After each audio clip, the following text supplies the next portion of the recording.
देव ऋषि नारद पुनः आप पहुंचे वहां। उनका दर्शन करके उन दोनों को बड़ा संतोष हुआ। नारद जी का दर्शन करके वो सुकुमारी कन्या और राजन को बड़ा संतोष हुआ। दोनों एक साथ मुनि को प्रणाम किया और मुनि के चरणों में गिर पड़े। अर्थात दोनों को आशीर्वाद भी दे दिया। तत्पश्चात नारद जी ने पानी ग्रहण की विधि से दोनों का मंगल अभिषेक किया और वो दोनों उन्हीं के बताए हुए मार्ग से भूलोक में आ गए। मध्यगंधनी के साथ अमित्रचित काशीपुरी में आए। वो पुरी पुरवासियों द्वारा खूब सजाई गई थी। विद्याधारियों ने दूर से ही काशी का वैभव देखकर स्वर्ग लोक एवं पाताल नगरी को भी छोटा माना। राजा अमित्रचित ने मलयगंधनी को धर्म पत्नी के रूप में प्राप्त कर लिया। काशी में धर्म प्रधान पीठ का परिभाती सेवन किया और मनोवांछित उत्तम सुख को प्राप्त किया। एक समय उस पतिव्रता रानी ने मन में पुत्र की कामना लेकर अपने विष्णु भक्त पति से एकांत में निवेदन किया। पुत्र प्राप्ति के लिए निवेदन किया। राजन प्राणनाथ, यदि आपकी आज्ञा हो तो मैं पुत्र की कामना से अभिष्ट तृतीया का महान व्रत करूंगी। वो व्रत मनोवांछित फल को देने वाला है। अच्छा, कामना तो सब करते हैं। हमारी माता चाहती है कि अच्छे से अच्छा पति मिले और अच्छे से अच्छा पुत्र मिले, बर मिले, घर मिले, सब कुछ मिले। लेकिन वही भाई जो राम रचा। राजा ने पूछा, देवी अभिष्ट तृतीया को कैसे व्रत किया जाता है? गणगौर का व्रत कैसे किया जाता है? उसमें किस देवता की पूजा होती है तथा उसका विधान फल क्या है? जो नारी अपने पति की आज्ञा के बिना ही व्रत आदि का अनुष्ठान करती है वो जीते जी दुख उठाती है। अगर कोई भी व्रत धारण करना है तो अपने पति की आज्ञा बहुत। हम आज के युग में, कलयुग में पतियों की अवहेलना ज्यादा कर देते हैं। हमारी कई माताएं पतियों को हटो तुम नहीं माने भूरी माल की आजकल हमारी माताओं की घर पर चल रही है। पतियों की बात को हम नजरअंदाज कर देते हैं। नहीं, भले ही आपकी घर में परिवार में व्यवस्था आपकी है, आप लक्ष्मी होना भी चाहिए, लेकिन कोई भी नया कार्य करने से पहले अपने पति का सलाह मशवरा अवश्य लेना चाहिए, विचार विमर्श करना चाहिए। तब रानी बोले पृथ्वीनाथ, पूर्व काल में पुत्र की इच्छा रखने वाली कुमेर पत्नी श्रीमुखी के आगे ब्रह्मपुत्र राज ने इस व्रत का वर्णन किया। इस व्रत का वर्णन किया। देवी श्रीमुखी ने इस व्रत का पालन किया है और उन्हें नल कुमेर नामक पुत्र की प्राप्ति हुई है। मार्गशीर्ष मास के शुक्ल पक्ष की तृतीया तिथि को कलश के ऊपर एक ताम्र पत्र रखकर उसे चावल से भरना। चावल से, अच्छा, चावल का दान शुभ होता है। हमारी माता कथा में भी एक से एक बढ़िया चावल लेके आती है। अच्छा, धर्म भी हमारी माताओं के माध्यम से जिंदा है। आज हम पुरुष तो कहीं न कहीं कहीं फिसल जाते, इधर उधर चले जाते। लेकिन हमारी माताएं आज भी धर्म की रक्षा के लिए अगर कोई तीज त्योहार आ जाए तो घर की साफ सफाई, लीपा पोती, सब सजावट हमारी माताएं बिल्कुल सब संभाल लें। और सारे व्रत और सारे त्योहार उनको बता रहे, कब वर की पूजा, कब पीपल की पूजा, कब आंवले की पूजा, कब आम की पूजा। भारत ये हमारे यहाँ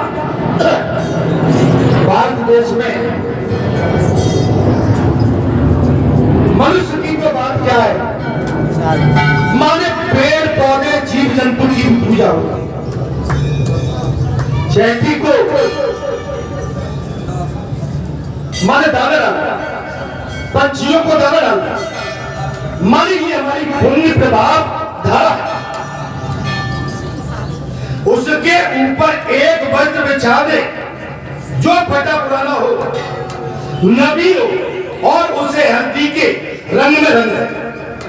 उस वस्त्र के ऊपर सूर्य की किरणों से विकसित हुए सुंदर कमल पुष्प को रखकर उसकी कर्णिकार पर स्वर्ण निर्मित ब्राह्मणी जी की प्रतिमा की स्थापना करके रतन एवं रेशम के वस्त्र आदि के द्वारा उसकी भक्ति पूर्वक पूजा।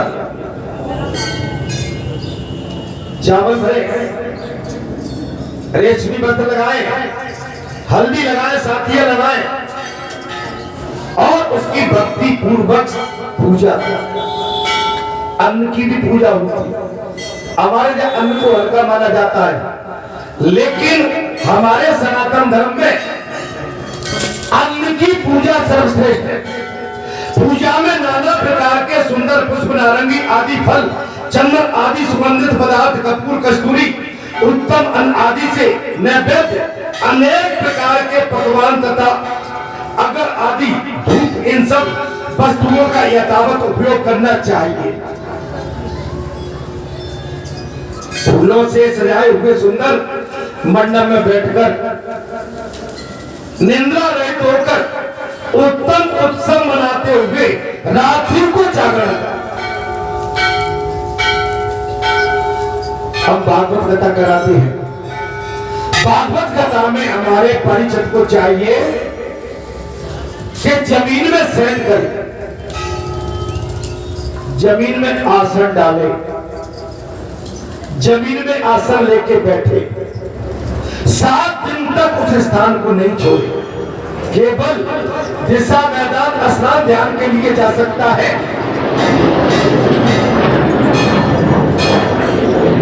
और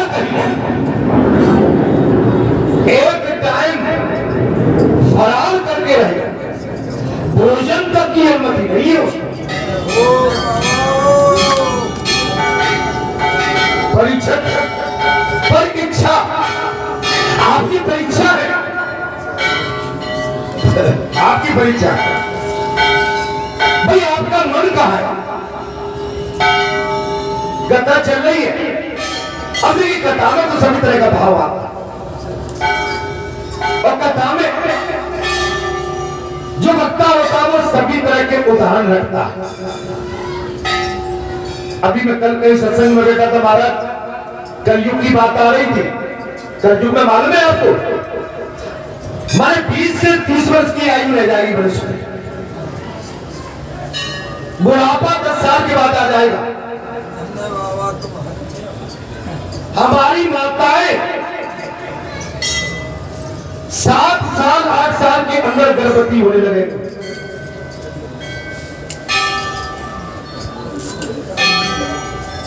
लंबाई कुछ भी नहीं बचेगी।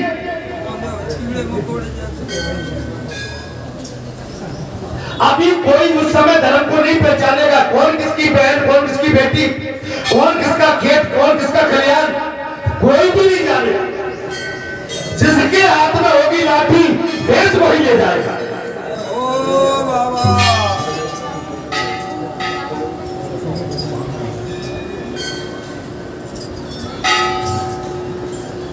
लगातार होगी, सारी सृष्टि उस वर्षा में डूब के खत्म हो जाएगी। वर्षा रुक जाएगी, सारी सृष्टि 12 सूरज निकलेंगे। 12 सूरज, कितने भारत? कलयुग में कितने सूर्य निकलेंगे इस सृष्टि को जलाने के लिए? 12 सूर्य। 12 सूर्य निकल के पूरी सृष्टि को खत्म कर दे। इसलिए बच्चों, भाई अभी तो 5.5-6 हजार वर्ष कलयुग के होंगे, उसमें इतना उत्पाद हो रहा है, आगे क्या होगा? अभी आपने देखा शिष्य और गुरु,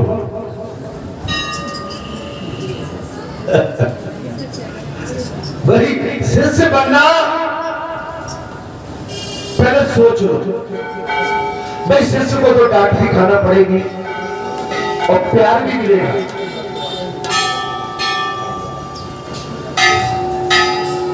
तो क्या केवल प्यार के अधिकारी हो, डांट के अधिकारी नहीं हो?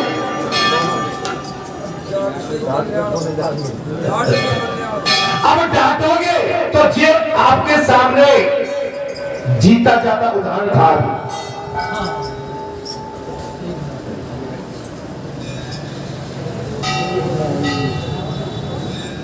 और हम तो मुस्कुरा के बात कर रहे थे, भाई ऐसा नहीं। बोले अब आप कहो, तब मैंने कहा देखो मैं कहूंगा तो तुम सुन नहीं पाओगे। तो मेरा आशय ये है कि आज के कलयुग में कोई किसी से पक्का ना करे। अब एक शिष्य कह के जाए तुम तो लक्ष्मणगढ़ दौड़ लगाते रहते हो। भैया मैं लक्ष्मणगढ़ कब गया हूं मुझे बता दे। कोई लक्ष्मणगढ़ के पंच बैठे हो तो बता दो मैं कब गया हूं। भाई कथा में तो चला जा। ईश्वर को मैं जाता हूं महादेव बाबा में, भोले बाबा पे गिरवा जाता हूं। अभी लक्ष्मणगढ़ में कथा हुई थी, उसमें चला गया।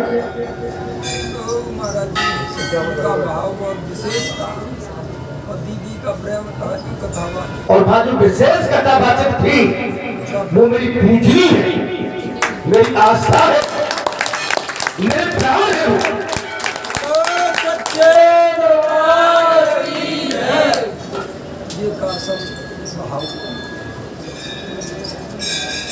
आपने ही देखा खेल अभी। आप कहते हो महाराज मैं तो इनको ये नाचे, अभी नाच रहे थे, आपने देखा बात करते मैं पूरा शरीर हिल रहा, और मैं तो आपके सामने जैसा हूं वैसा ही बैठा हूं। क्योंकि मुझे तो जहर पीने की आदत हो गई। मैंने कहा ना, अरे क्षेत्र मेरे लिए प्राण कसता है। मैं जिस दिन जाते कह दूंगा कि आज मैं जा रहा हूं जहां से छोड़ के, कभी ये क्षेत्र रो रो के मर जाएगा उसने। लेकिन इन निर्दयियों को कोई पछतावा नहीं होगा। अच्छा जी हनुमान महाराज जी जेना लगा रहे कि लक्ष्मणगढ़ पिंड भर रहा है, माता बहन। पंचो आज आपने देखा जो कहीं हम क्या बात करते हैं, तो जब तुम खुले मंच में नहीं बैठ रहे, पीछे क्या करते हो, मर जाओगे तुम।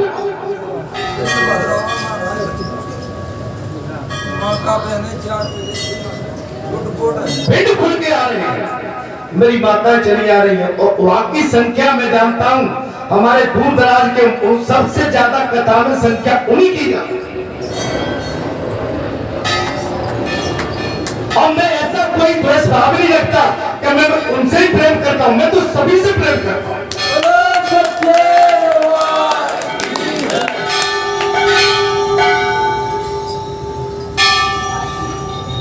देखो तुमने खुले विचार, मैं नहीं आऊंगा आज के बाद, मैं नहीं आऊंगा, जा रहा हूं। भैया न तो तुमने ऐसी कुछ बात कही थी, तुम मंदिर बालाजी का है, खुशी तुम्हारी है। हाँ भाई ठीक है बच्चों, मंदिर प्रभु का है बालाजी का, अब मर्जी तुम्हारी है भाई। अगर कोई मेरे मोरा का ब्याह हो, कहीं घर में से जाता तो मैं कहता भैया मत जा, आजा तेरे पार पड़ता हूं।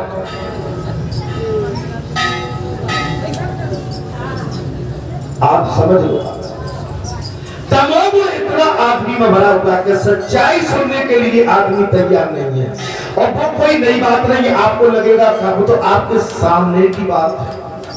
हे संतों, हे महात्माओं, आप समझ सकते हो।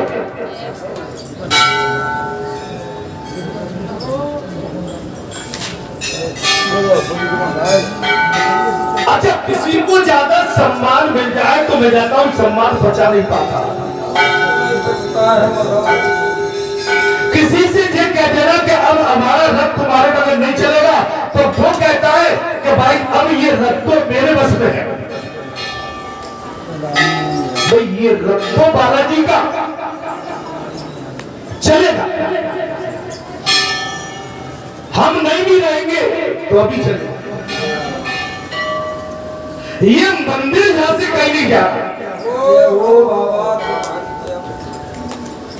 मंदिर भी नहीं रहेगा। आप हम भले ही चले जाए, लेकिन मंदिर जहां से कहीं नहीं जाए।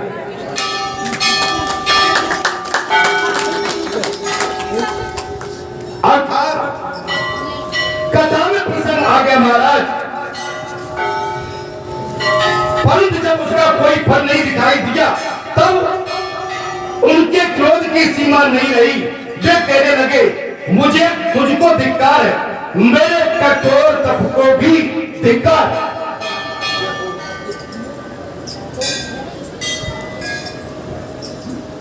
आप अपने आप को कभी इस चीजों मत धिक्कार है। आप तो तप करते रहे। तप का मतलब, अगर मन में तप के बीच में क्रोध आया तो आपका तप खत्म, आपकी साधना खत्म। तपस्या में हमेशा परीक्षा ली जाती है, और ये भी परीक्षा का,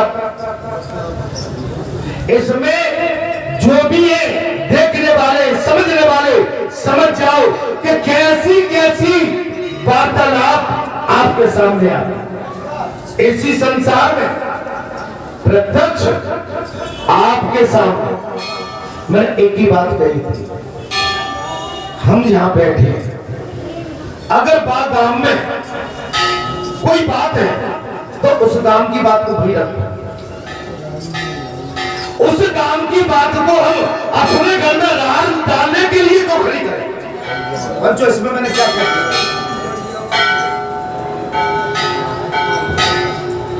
हाँ, अगर वो गांव कभी हमसे पूछता है तो हम बड़ी विनती के साथ उनको अपना भाव दे सकते। लेकिन कहीं की बात कोई मतलब नहीं है। अच्छा, उनको कोई पता भी नहीं होगा, उन विचारों को ये भी मालूम नहीं है। मैंने तो वहां और भी गए थे, मैंने पूछा था, मैंने कि भैया हमारे विषय में, बोले नहीं कोई बात ही नहीं है। तब बताइए, बात तो खत्म हो गई। मैंने जाने का मन तो हमारा भी था, बोले नहीं ऐसी कोई बात।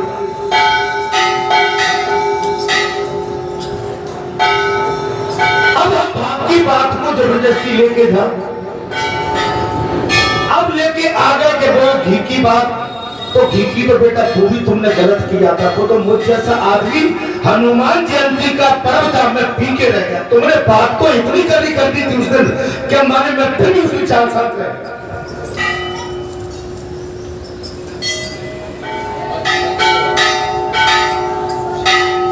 तुम सब जगह बोलना जानते हो, जहां तो बोलना जानते हो, तब बोलना चाहिए था, बोलते नहीं हो। भाग के मारे तुम्हारी पूंछ में घबराहट होती।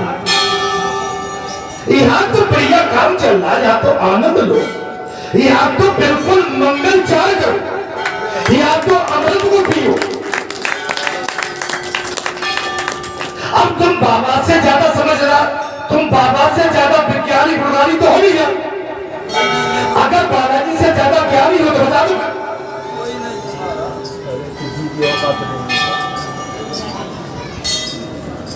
अरे ज्ञान देना है तो यहाँ से ले जाओ, और जहाँ पर कुछ गड़बड़ हो रहा है उनको ज्ञान दे के उन्हें समझा दिया।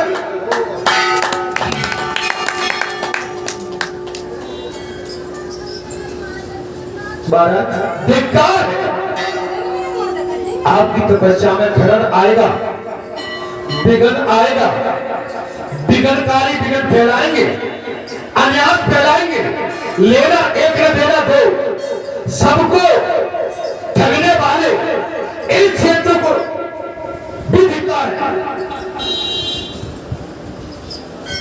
मान लीजिए कह दिया किसने महाराज, अमित से,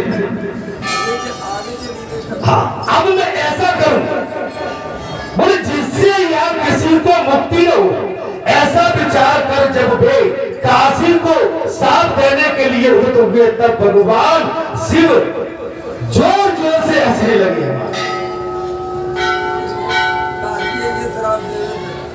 अरे काशी शराब दे रहे महाराज, अब एक कह गया मैं कभी नहीं आऊंगा जहां तुम भी क्या पूछते हो मुझसे, तुम भी ऐसे ही हो।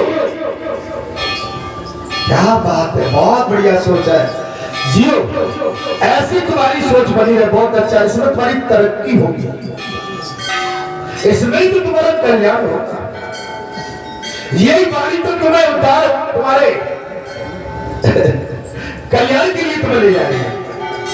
जब संत महात्मा ब्राह्मण और समुचित क्षेत्र को तुमने समझ लिया, तत्काल ही वहां एक शिवलिंग प्रकट हो गया महाराज,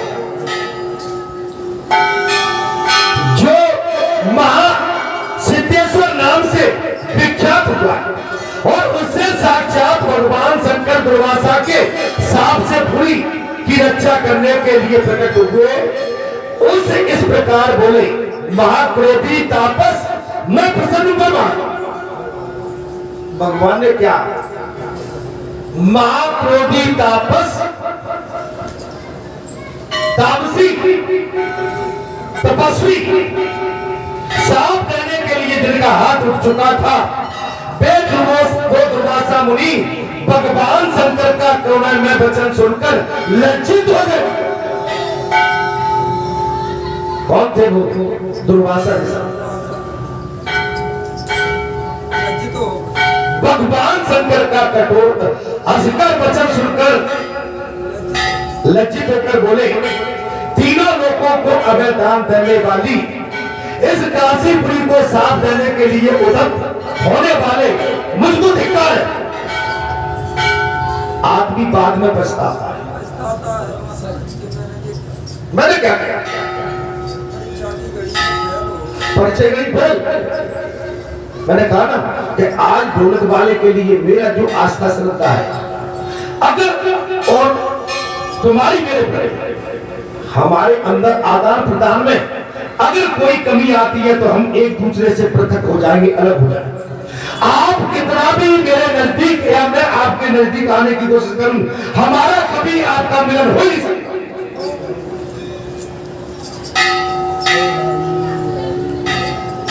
एक बात, जैसे एक पति पत्नी जब आपस में साथ भावर बन के जीने मरने की कसम खाते हैं, अगर पत्नी के बीच में कोई दूसरी दरार आ गई, भले ही वो पत्नी बन के रहे, लेकिन उनके मन में कभी शांति नहीं आ सकती। एक पिता पुत्र, एक भाई, एक पिता पुत्र, एक भाई, एक माता पिता या बेटी, खटास आना अभी आपने देखा, बढ़िया अंडी जली की दूध की, अमृत की हंडी में एक बूंद खटास, सारी सभा अचंभित रह गई। अच्छा, कुछ लोगों ने इशारा भी किया, भाई रुको कोई बात। एक तो तुमने जगन ने कुछ ऐसा काम कर दिया कि तुम इसके लायक हम समझते नहीं थे, लेकिन फिर भी रुक गया। तो वो सबसे बड़ी चीज है। अगर कोई इंसान अपनी गलती को मान लेता है तो उसका कद कई गुना ऑटोमेटिक बढ़ जाता है। अपनी गलती को छुपाने के लिए अगर वो उस पर प्रहार करता है बार बार, तो उसकी गलती एक नहीं, 1000 पर 1000 गलती होती चली जाती है। अर्थात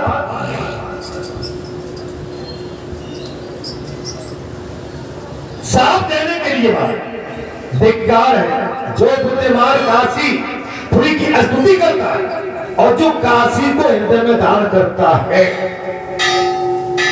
उसने बड़ी काशी को हृदय में धारण भारी तपस्या की और उसी ने करोड़ यज्ञों का अनुष्ठान भी किया। काशी ये तो अक्षर का नाम जिसकी जिह्वा के अग्रभाग स्थित है, उस उत्तम बुद्धि वाले पुरुष को कभी गर्भ में नहीं जाना पड़ता। अग्रभाग जिह्वा के अग्रभाग में काशी समाया हुआ है, उसको पुनर्माता के गर्भ में नहीं जाना। जो काशी इस 2 अक्षर के मंत्र का प्रतिदिन प्रातः काल जप करता है, वो ये लोक परलोक दोनों को जीतकर लोकातीत पद को प्राप्त होता है।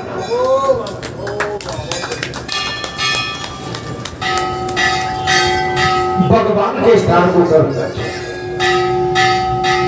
हमारी आपकी अनबन हो सकती है, हमारा आपस में मन मुटाव हो सकता है। संसार है, भगवान से तो कोई द्वेष नहीं। भगवान तो सबके हैं, भगवान के आंगन में तो सभी का स्वागत है। भगवान से बोले अनुसुईया नंदन, अनुसुईया नंदन, इस समय काशी की स्तुति के पुण्य से तुम्हें जैसा उत्तम ज्ञान प्राप्त हुआ है, वैसा ही पहले तपस्या से भी नहीं प्राप्त हुआ।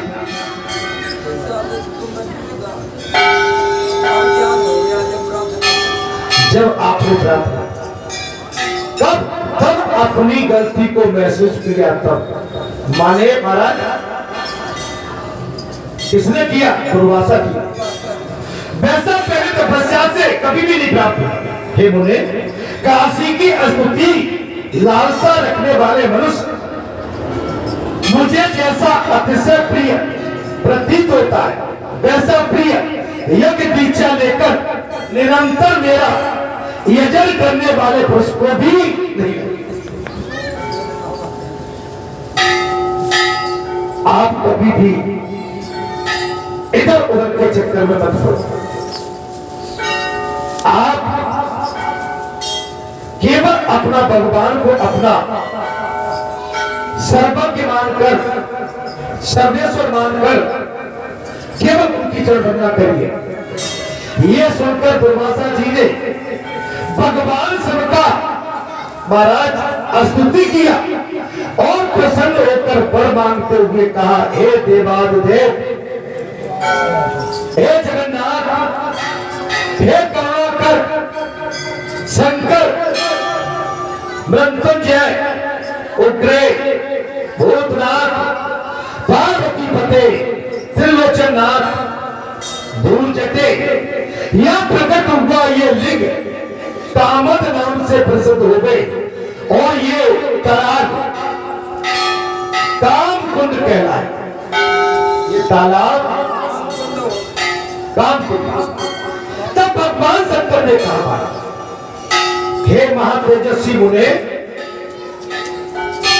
यह भगवान शंकर और ऋषि दुर्वासा का वार्तालाप चल रहा है। हे महामंत्रे तेजस्वी मुने, एवं बस तुमने जो दुर्वासा लिंग की स्थापना की है, वो मनुष्य की कामना पूर्ण करके कारण कामेश्वर नाम से विख्यात होगा। कामेश्वर के नाम से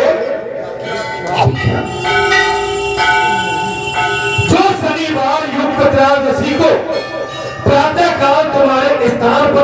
काम कुंड में स्नान और तुम्हारे द्वारा स्थापित कामेश्वर के लिंग का दर्शन करेगा, वो काम जनित दोष से यातना को नहीं प्राप्त होगा। वो काम जनित दोष से यम यातना को नहीं प्राप्त। अनेक जन्मों के ऊपर उपार्जित नाना प्रकार के पाप काम तीर्थों के जल में स्नान करने से क्षण भर में नष्ट हो जाता है। अच्छा, तीर्थ में जाकर अगर हमने स्नान नहीं किया तो कुछ भी नहीं किया। आप एक चीज और मान लें, चाहे गंगा जी में आप जाओ, अगर सच्चे मन से स्नान नहीं तो फिर गंगा जी का स्नान। बालाजी धाम में आप आते हैं, यदि आपने पक्के मन से